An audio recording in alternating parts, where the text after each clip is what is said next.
Disse Filipe: Senhor, mostra-nos o Pai, e isso nos basta. Jesus respondeu: Você não me conhece, Filipe? Mesmo depois de eu ter estado com vocês durante tanto tempo? Quem me vê, vê ao Pai. Como você pode dizer, mostre-nos o Pai? Esses versículos estão em João 14, do 8 ao 9. E se você também tem dúvida de como pode conhecer o Pai, ou melhor, como pode conhecer a Deus, e como pode conhecer a Jesus, igual Filipe tinha, esse é o vídeo certo pra você. É muito engraçado porque Filipe tá dizendo aqui, tá pedindo pra Jesus pra mostrar o Pai. Mas na verdade, Filipe conheceu a Jesus no capítulo 1 de João. Às vezes pra gente pode ser difícil de entender quem é esse Deus que a Bíblia fala. Mas quando nós lemos a Bíblia Sagrada, a gente percebe muito bem quem ele é. É um enorme presente conhecer, meu nome é Lara. E se você quiser entrar nessa jornada para se aproximar ainda mais de Deus e de Jesus, você tá no lugar certo. Em João 1, é muito interessante a partir do versículo 43, que Jesus chama Filipe para seguir. E aqui a palavra fala: No dia seguinte, Jesus decidiu partir para a Galileia. Quando encontrou Filipe, disse: Siga-me. Filipe, como André e Pedro, era da cidade de Betsaida. Filipe encontrou Natanael e lhe disse: Achamos aquele sobre quem Moisés escreveu na lei, e a respeito de quem os profetas também escreveram, Jesus de Nazaré, filho de José. Perguntou Natanael: Nazaré? Pode vir alguma coisa boa de lá?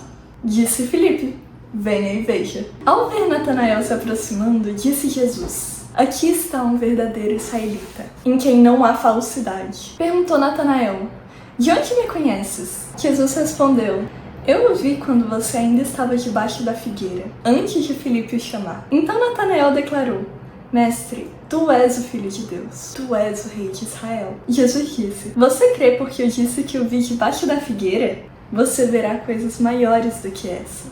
E então acrescentou: Digo-lhes a verdade, vocês verão o céu aberto e os anjos de Deus subindo e descendo sobre o Filho do Homem. É sobre isso que eu quero conversar hoje.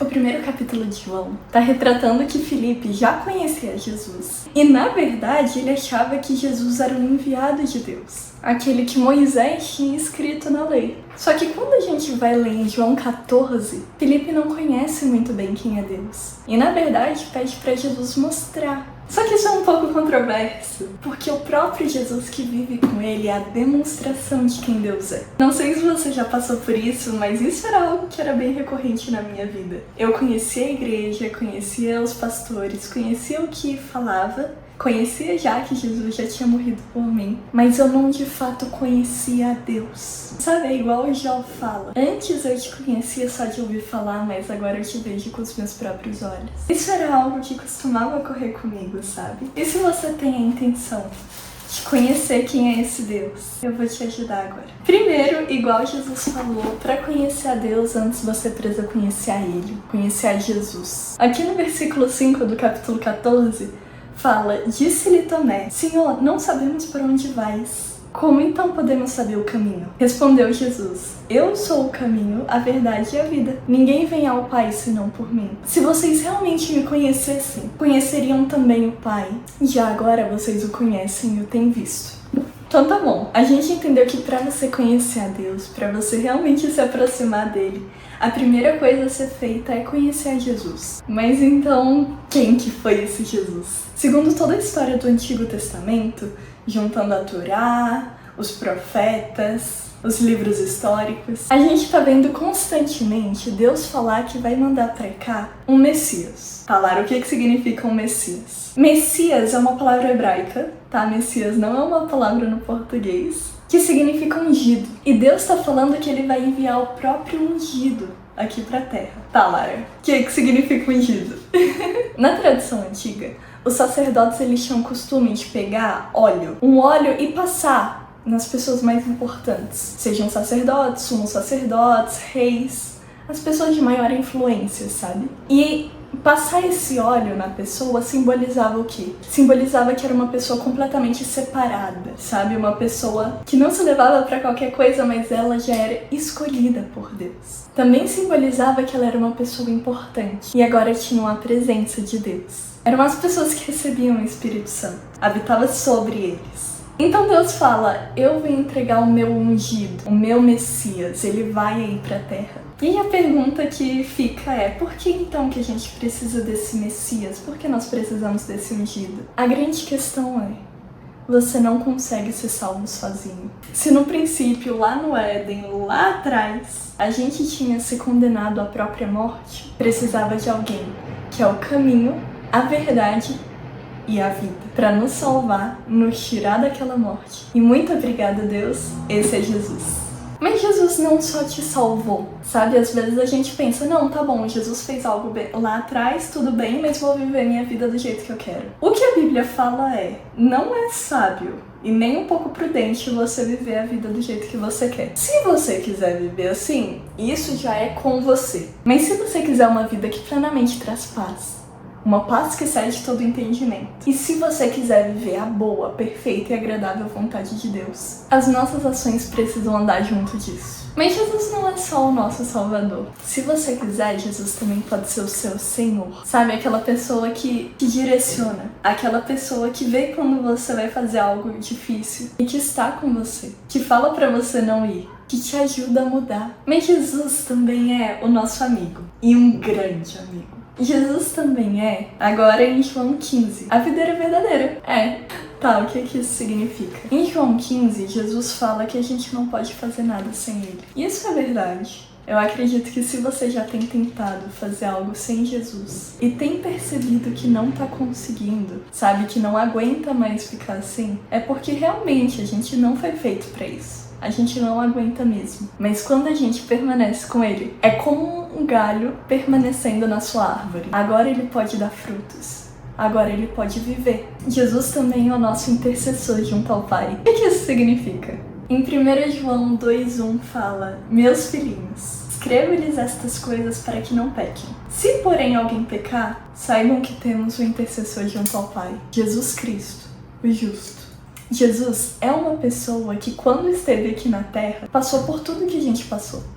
E, na verdade, mais. Ele experimentou todo tipo de tentação. Imagina todo tipo de tentação que você poderia ter. Pois é, Jesus passou por isso. E Jesus entende a gente. Jesus entende. E Jesus intercede por nós. Jesus também é Deus. É muito Deus. Um Deus que saiu do céu, sabe? O próprio céu. E segundo Filipenses 2, do 6 ao 11, embora sendo Deus, Jesus, embora sendo Deus, não considerou que ser igual a Deus fosse algo a que devesse se apegar. O que isso quer dizer? Jesus é Deus? É.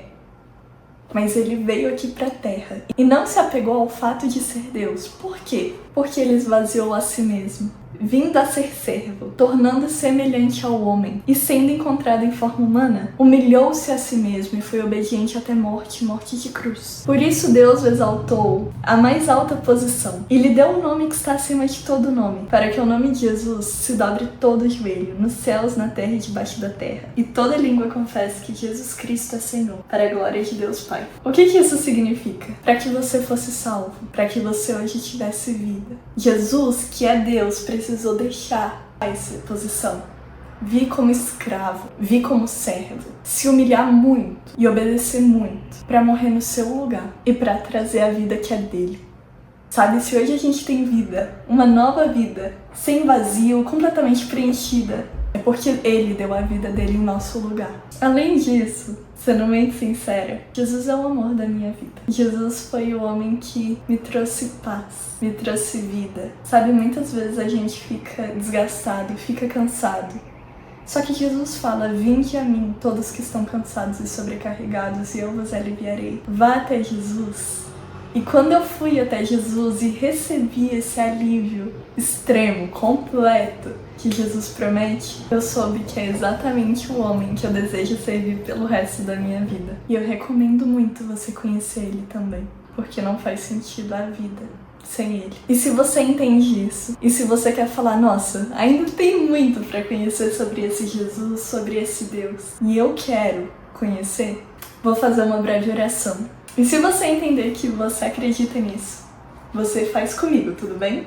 Senhor Jesus, muito obrigada, papai, por ser tão bom. Muito obrigada por essa palavra. Que em nome de Jesus, papai, que a pessoa do outro lado entenda o que foi dito. Que nós venhamos a buscar cada dia mais, pai, a vida no Senhor, a vida que o Senhor já nos deu. Papai, nós queremos te conhecer e por isso nós queremos aprender ainda mais sobre quem foi Jesus, o que Jesus fez e por que ele fez. Que o Senhor continue nos ensinando e continue ministrando no nosso coração. É um enorme prazer conhecer mais de ti. Que a pessoa do outro lado, papai, possa ter essa fome e sede para te buscar cada vez mais latente, cada vez maior. Em nome de Jesus. Amém. Se você quiser continuar conhecendo sobre esse Jesus, a primeira coisa mais importante que eu tenho para dizer para você: Bíblia, tá? Bíblia. Principalmente os livros de Mateus, Marcos, Lucas e João. Recomendo, se você nunca leu nenhum livro da Bíblia, começar pelo livro de João. Mas também, se você quiser clicar em um desses outros vídeos aqui, eu vou continuar te apresentando um pouco mais sobre esse Jesus que eu me apaixonei. Te vejo lá! Que Deus te abençoe.